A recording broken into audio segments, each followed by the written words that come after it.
4.000 нови вработувања низ општините ширум земјава предвидува една од 12 нови владини мерки. Министрите за финансии, локална самоуправа и труд и социјална политика денес одржа работна средба со претседателството на заедницата на единиците на локалната самоуправа.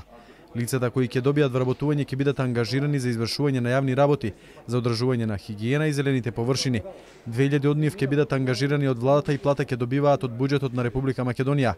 Останатите ќе бидат плаќани од општините.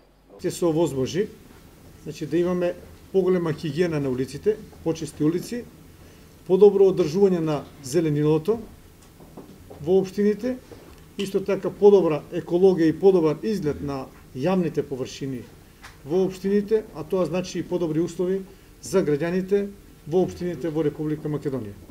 На работниците за време на тие 6 месеци ќе им се исплаќа по 7.700 денари месечно, а ќе им биде платено и осигурување во случај на повреда. Владата за оваа мерка има обезбедено 1,5 милиони евра.